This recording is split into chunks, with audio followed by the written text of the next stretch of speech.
We talked about this for the last couple of years, and now it looks like the Brockalypse is here. According to NFL Network, boy, NFL Network in the news a lot today, or in the rumored news a lot today, Brock Purdy lining up to live in the neighborhood of a $55 to $60 million a year deal with the 49ers. Now, first, I want to go way back to last year when I said the Brocklips is cut. This is your last chance in the offseason.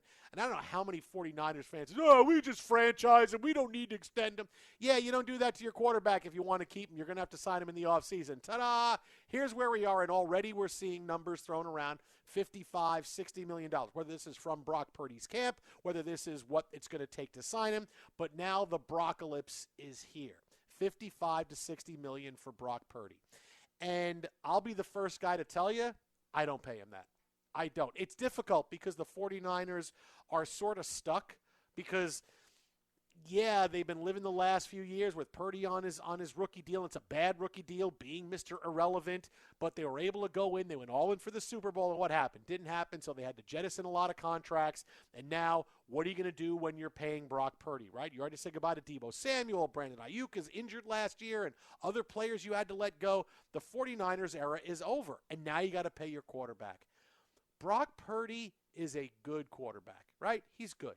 But is he a $60 million a year quarterback? No, Dak Prescott's not, and that's what he got. Brock Purdy, I can't pay him $60 million a year. You know what kind of deal he deserves? And I'm being and I say deserve. I mean this is what he's earned. Brock Purdy, on his best day over the course of the last 3 years, did not put up a season like Sam Darnold put up this year with the Vikings. He just didn't. He just didn't. This year, 20 touchdowns. It was a very pedestrian-like season, and I think what you saw from Brock Purdy is that when he doesn't have all kinds of all-pro weapons at his disposal, Christian McCaffrey in his prime, Deebo Samuel in his prime before he's fallen off, Brandon Ayuk in his prime, George Kittle in his prime, Trent Williams, the best left tackle in the game. When he's got all those guys around him, yeah, he's okay, right? Hey, wow, look at Brock Purdy. Yeah, if Brock Purdy had shown up on a different team, if Brock Purdy had shown up on the Jets, is he really this guy? Of course not. Brock Purdy is a guy that plays well because you had all kinds of great talent around him. Now, last year, what happened when Christian McCaffrey was hurt and Brandon Ayuk was hurt and Deebo Samuel is not the same? All of a sudden, his production got to be league average and a little bit less. But he works in that system, right? So I'm going to be fair here. He works in that system with San Francisco, and there's something to be said for that because life without a quarterback is miserable. So I would do this. I would say, okay, Brock, here's what we're going to do for you. Because it's very similar, and, for 3 years now, Purdy did get to a Super Bowl on a absolutely loaded team. But if I want to compare him to Sam Darnold, that's what I would do for Brock Purdy. Here we go, 3 years and $110 million, and I'll guarantee it all for you. We'll go 3 and 110, and I'll guarantee every cent. No money due here. About 3 and 110, and that's what you get because Purdy is good. He works with this, but $60 million. Come on, man, bro. Show me something Brock Purdy's really, really done where you can say, wow, this guy needs $60 million. You've been in league for 3 years. Okay, he had one really good year where he threw 31 touchdowns. Again, loaded when the team was absolutely loaded. Not loaded this year. Not nearly the same guy. And the thing about him is he's shown you this year he's not one of those top elite, top 6 quarterbacks in the NFL, the list we've given you of the guys that are so good that are the best of the best because not only are they great, but they make everybody around them better. It doesn't matter the weapons they have. They make them all better. Brock Purdy doesn't do that, right? But again, I want to be fair. It's not like I'm saying the guy stinks, but if Sam Darnold coming off a 4,000-yard, 35-touchdown year, and the Vikings go 14-3. If he gets 3 and 110, okay, that's kind of that's where I would go for Brock Purdy. I say you have all of it, but 3 and 110, and I'm not going to go further than that because what if Brock Purdy falls off a cliff? What if you see that boy really we're struggling because McCaffrey is hurt again, and now Brandon Ayuk is not. Whatever you want to say, everything else is happening, and he's not the same guy. Well, okay, at least we only have 2 more years on this deal before we get out of it. But 3 years and 110, that's what I would do for Brock Purdy. Well, I mean, you look at your guy, Sam Darnold, you had 6 years of whatever you thought of Sam Darnold, right? A couple years played extensive football, decide, what the coefficient is ahead of being the Jets quarterback and how that affects your algorithm as you decide what to pay a guy and how much that time detracts from him, or he should get bonus points for surviving it.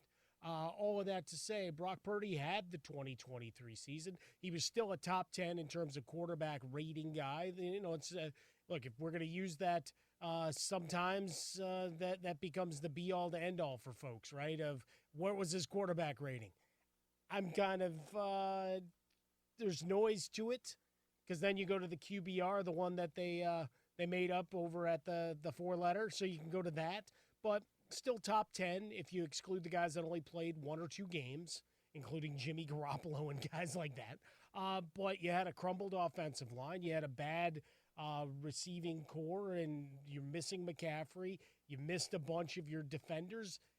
Now you bring in Robert Saleh. Defense will be better. Maybe these guys have a better year of health. And Brock Purdy still completed 66% of his pass attempts to guys that were coming off of, being shot or were youngsters like Jennings. I think there's still upside for him. A short run.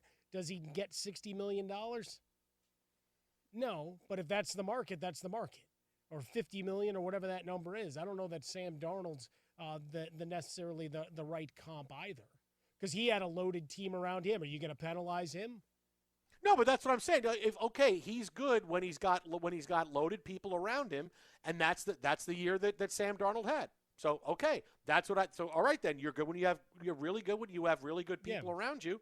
That's kind of the baseline. But he had the other 6 years before that. Brock Purdy's at 3 years with a great season, and last year was still pretty good. I mean, if we're going to tell me how great Matt Stafford is with 20-12, why are we going to tell you Brock Purdy sucks? Matt Stafford. How about that? How about that, buddy? How about that? Take that. Okay. No, what the hell are you talking about, man? Okay, where were the 49ers this year? Where did Matt Stafford have the Rams? Within one play of beating the Eagles, right? Really, that's the argument you want to go with? Really? Well, I don't know. Everybody told me how great he was with his 20-12. But that's the argument you want to go with, right? We're talking about that's the argument you want to go with, is that when everybody was Brock Purdy couldn't get the 49ers near the playoffs, and Matt Stafford, with a good last half of the year, had them within a play of beating the Eagles, who won the Super Bowl in the playoffs. I think you want a different comparison there.